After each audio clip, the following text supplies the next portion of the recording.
of no contest. And we're here today for sentencing.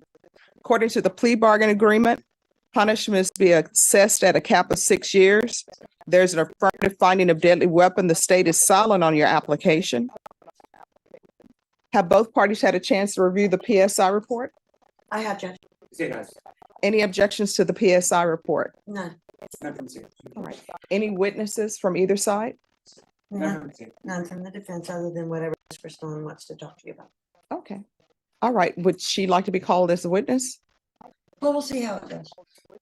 Okay. All right. Well, the state is silent. The court will hear argument. Why should I grant deferred adjudication in this case? Judge, if you look at her criminal history, it's very light. She had some juvenile case, but it got dismissed with deferred, and a lot of the other cases along the way when she was younger had been dismissed. She has fully accepted responsibility for what she did to Enrique. She was quite upset because she had believed that he had been threatening her children driving by the house, threatening them at one point, pointed a gun. She recognizes, and it states in the PSI, that that was an absolutely incorrect way to handle this situation.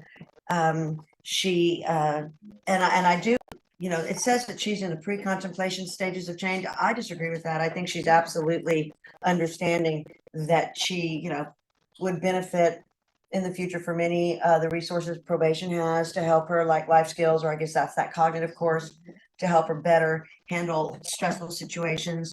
I asked her if she ever sees those people, Enrique or Rosa, in the neighborhood. She said she hasn't seen them since this happened. I also know and made sure that we were not going to have an issue with this, that she would absolutely be clean today if you've tested her. So I think just based on the history and based on her awareness of what she did was wrong and she handled the situation badly, she's a very good candidate for deferred adjudication. All right. So I don't understand why she would attack the father of her children at the HEB and attacked the wife, and all of this is done in front of children.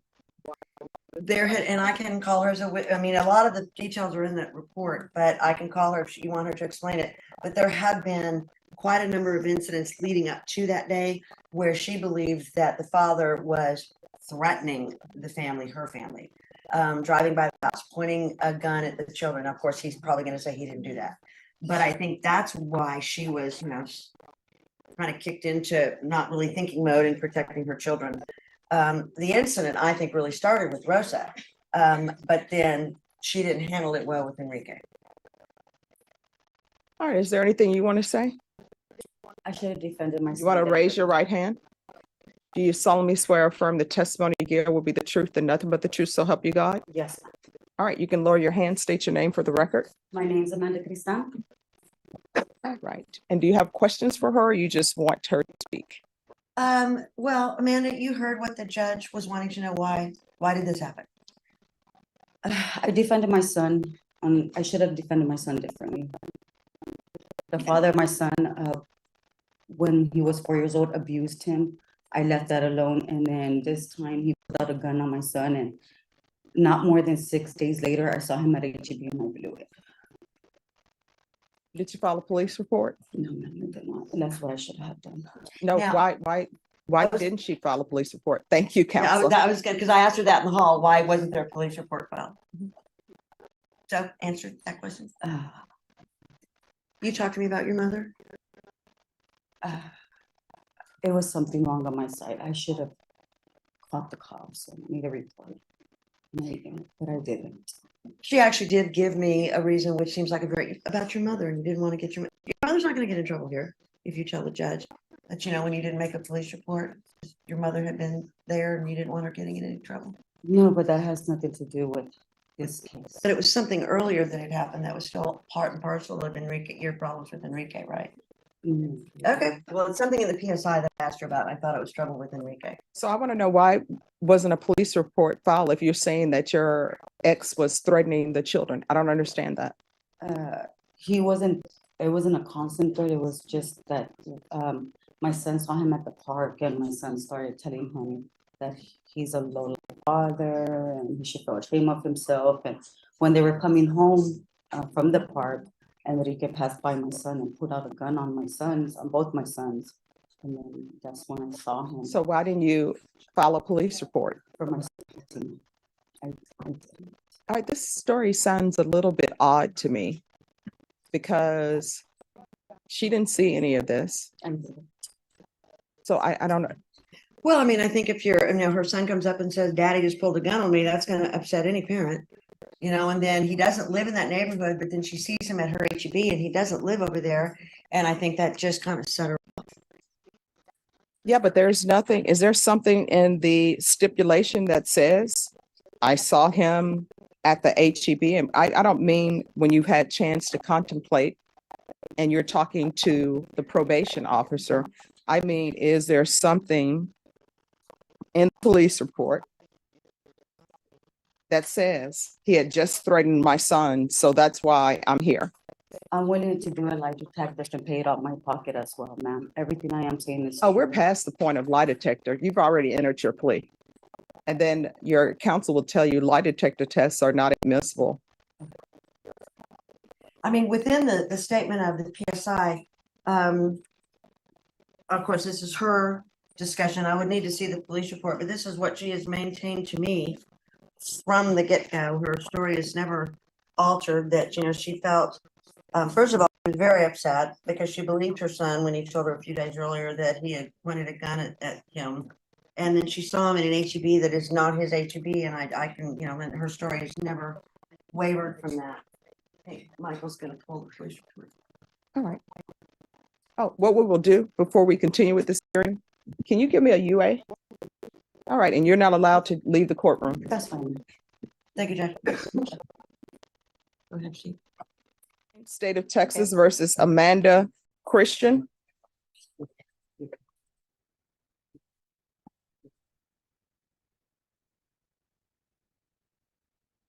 All right.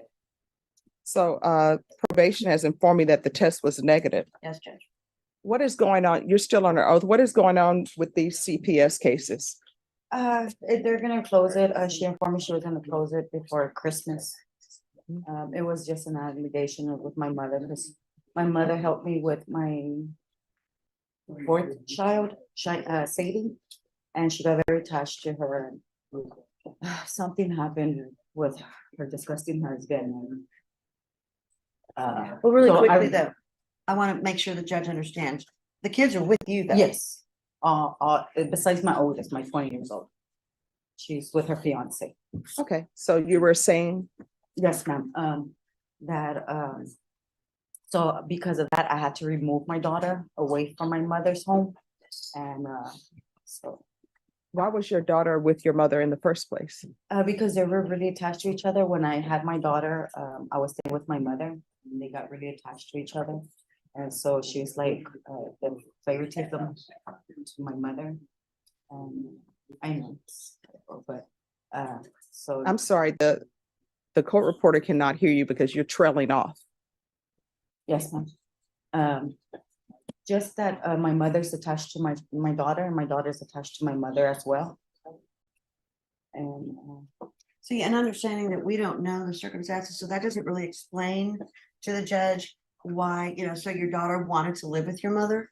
no, no, she doesn't want to live with my mother. Okay, So so why here's would- the thing.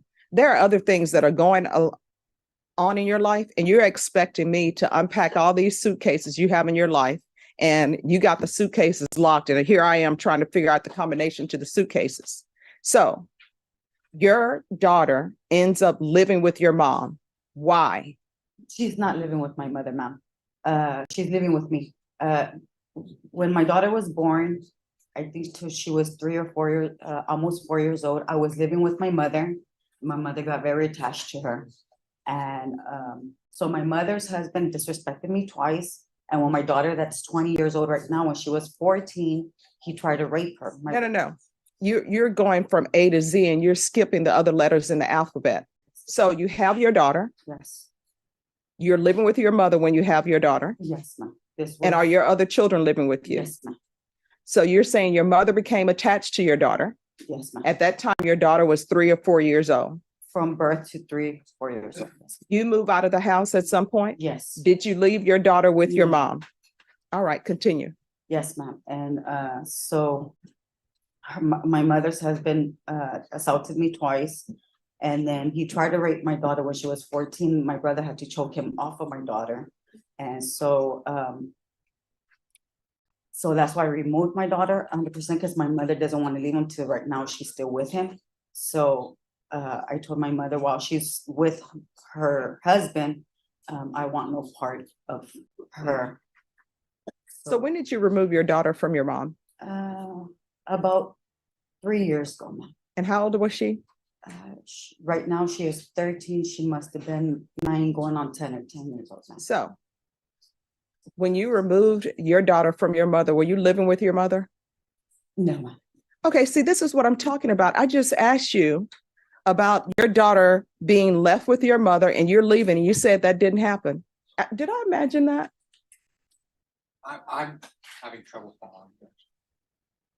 Because I just asked you, did you leave your daughter with your mother? And you say no. And then now you say, oh yeah, I left her there. And then when she was 13, 14, I removed her. I removed her from her life. Yes, my daughter would stay nights with my mother on the weekends, if anything. But I removed her like 100%. Like me and my children are no longer speaking to my mother at all because she prefers to stay with her husband. She says, in order for me to be forgiven by God, I must forgive.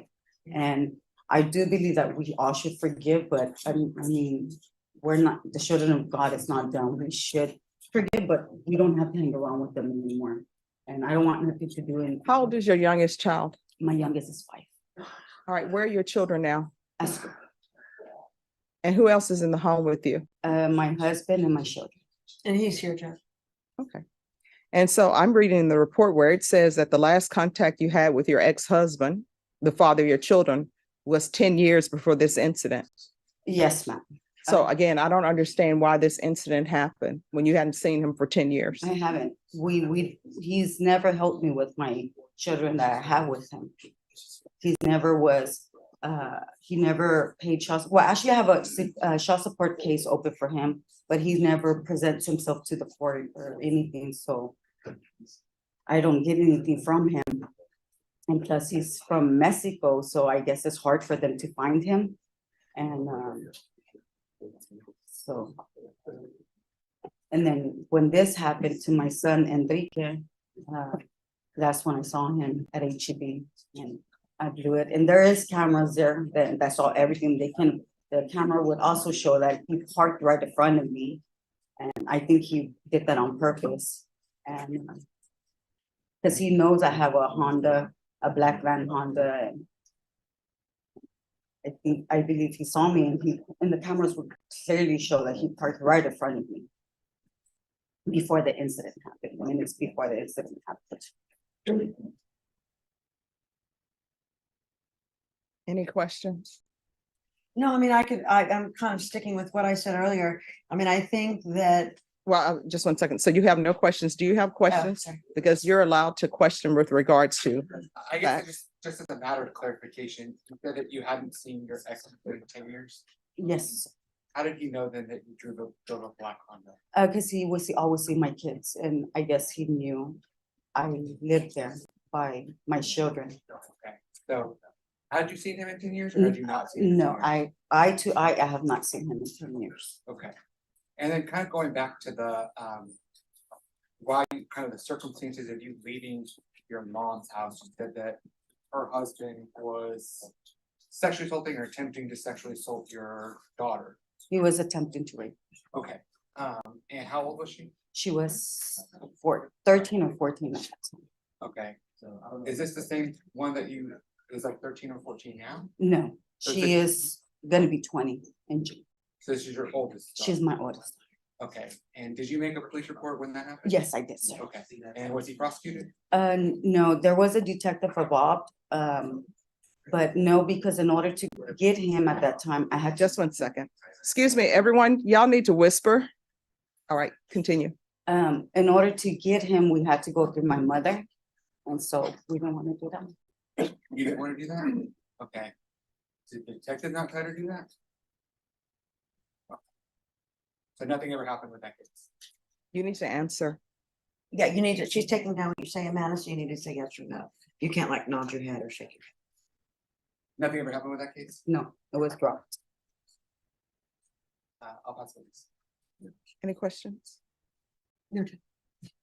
All right. This is all very confusing. The story seems to ramble to nowhere. As far as I still don't understand enough about you. And the reason why I ask questions is I ask questions because I need to make a determination whether or not to send you to prison or whether or not to give you deferred adjudication. So that's why I ask these questions. Yes, All right. Has there been an evaluation done on her? Like a tap? I No, don't think we had a tap. mental health. And none was requested, none was ordered. All right. Does she need a mental health evaluation? I honestly don't believe that she does. I think she's had a storied life and bad things are, not good. And she's very nervous, so she's not explaining herself as well as you might wish that she could, but I don't think that's an indication she has mental health issues. Probation? Yes, sir. Just give me one. Okay. I apologize. No, there's no need to apologize. I'm just trying to figure out what's going on with you because the state is silent. And so I'm trying to figure out whether you should have deferred or not. And in order to do that, I have to ask questions. Yes, Your Honor, a mental health evaluation was not conducted. So have you ever had any mental health issues? no, Have you ever been evaluated? no, I don't believe I need to. I mean, a lot of times people don't think they need to, but sometimes people experience trauma and they experience things differently. Your Honor, if I may, we do Yes. have a TRAS on file, which gives a little bit more information into her background. I can get a credit for you. All right, if you could, thank you. Do you want us to step back, Judge? Yes, and they're gonna print that out and then I'll get a chance to see that, okay? Just for the record, we don't have any information from the complainant about anything, so we have nothing to offer either way. Okay, all right, thank you.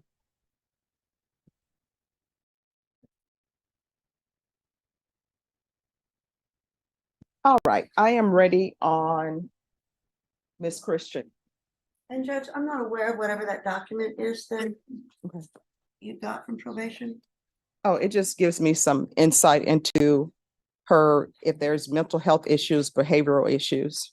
Do you mind if I look at it really quickly, just so I'm sure the general have a better idea? Thank you, Judge.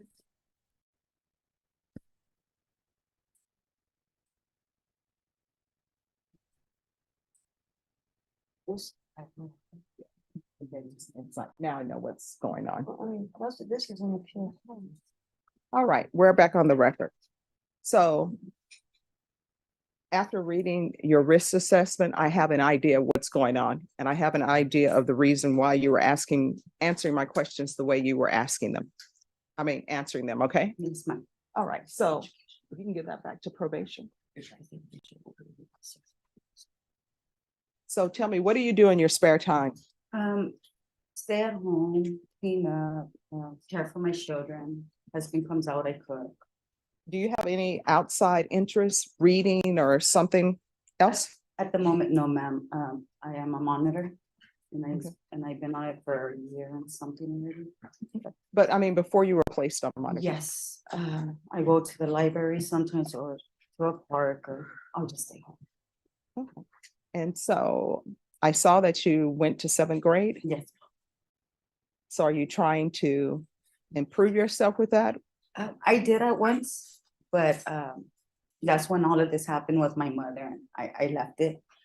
I am now a grandma, so the only thing my goals are to be a good mother and a good grandmother to my children. All right, I'm gonna want you, if I grant this deferred, I'm gonna want you to either get your GED and work on yourself. You understand? Yes. All right, this is what the court is going to do. The court is going to sentence you to 8 years deferred adjudication. Take in consideration 2023 CR 4420. There's an affirmative finding of a deadly weapon, affirmative finding of family violence.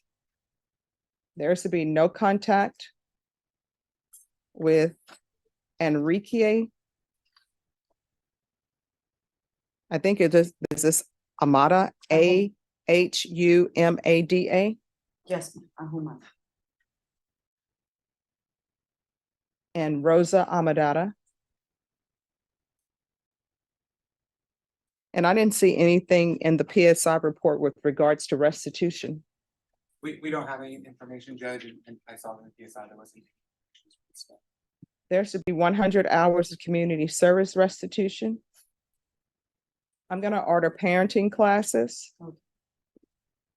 Once she completes the parenting classes, then you can waive 50 hours of community service. Yes, And I'm also gonna order that she obtains her GED or either some type of trade school certificate. And then the remaining 50 hours will be waived. There's gonna be regular reporting by Zoom or in person. Regular UAs, a TAP evaluation out of custody.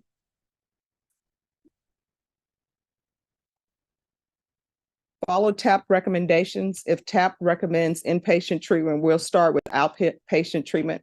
If it recommends intensive outpatient treatment, we'll still start with outpatient treatment.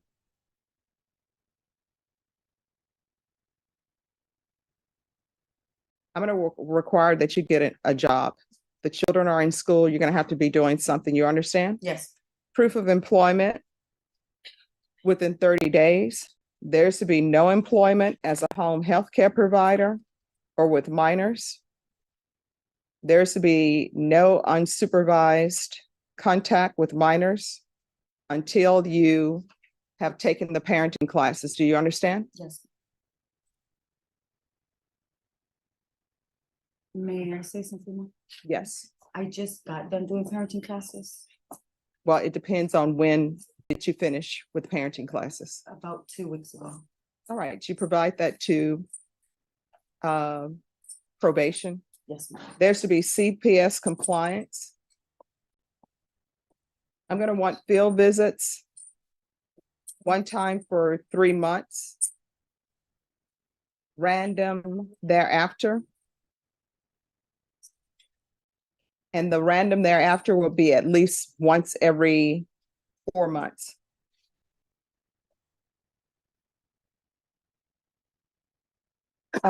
Probation, is there anything else? But the outpatient treatment that, if, did you want that to be intensive or supportive? Supportive. And then the BIPP course. And probation, is there anything else? No. Is there anything else you need from the court in order to be successful? Am I gonna be on GPS still now? State? We're gonna defer to the court, Judge. I don't believe, based on the records, we've been speaking with the complainants in the case that there have been any violations. But it was not part of our agreement, but we'll defer to the court. All right, with regards to GPS, once the complainant is notified, then GPS can be removed. And But Judge, only if if the complainant is notified. they cannot locate the complainants, then what, just once they've attempted? Oh, they'll be able to locate them because my understanding an email was sent, so they'll be able to contact All them. right. Thank you, Judge. May we be excused? After she goes over her Right. conditions, yes. Thank you. Thank you, Your Honor.